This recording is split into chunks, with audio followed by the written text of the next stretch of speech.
Ketika Nabi Muhammad SAW meninggal, apakah terlebih dahulu para sahabat menyelenggarakan jenazah Nabi, dimandikan, dikafani, dikuburkan, disolatkan? Enggak, bukan itu duluan yang diselesaikan oleh para sahabat, tetapi menunjuk siapa yang akan memimpin setelah Nabi Muhammad SAW. Karena ini perkara strategis dan itu diselesaikan di masjid.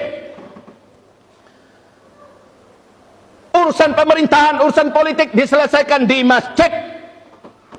Hari ini saya mau menegaskan, karena ada upaya memisahkan antara Islam dengan politik.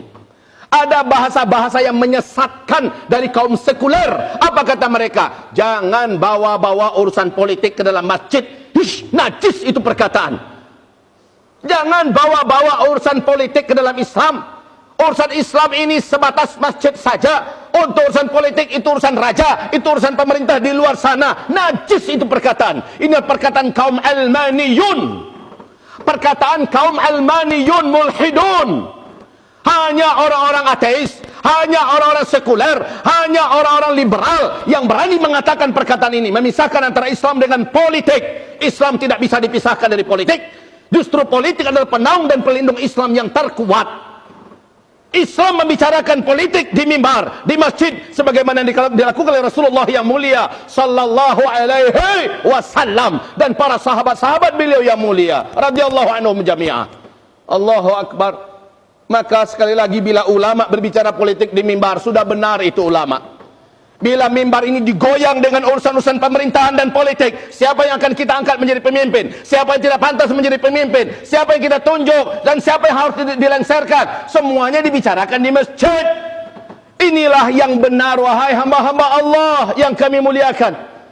Adapun ide-ide yang mengatakan jangan bawa-bawa Islam ke dalam masjid, hanyalah keluar dari kaum orang-orang yang jelas-jelas belajar Islamnya dari barat atau kaum orientalis. Mereka berpikir umat ini bisa diracuni. Enggak, lama-kelamaan umat ini makin cerdas, alhamdulillah. Umat ini makin pinter, bahwa ternyata mimbar adalah corong bicaranya umat Islam dalam hal apa saja, termasuk perkara yang paling strategis, yaitu perkara politik. Ini agar bisa dipahami kaum muslimin. Saya ingin kembalikan kita ini semuanya kepada pemahaman yang luas, pemahaman yang kafah yang ada dalam Islam, termasuk urusan-urusan yang paling strategis, urusan politik. 17 April 2019 kita akan adakan acara pesta demokrasi terbesar di Republik Indonesia ini. Pilpres, pileg dan sebagainya dibicarakan oleh seluruh umat manusia yang ada di Republik yang tercinta ini, termasuk masjid-masjid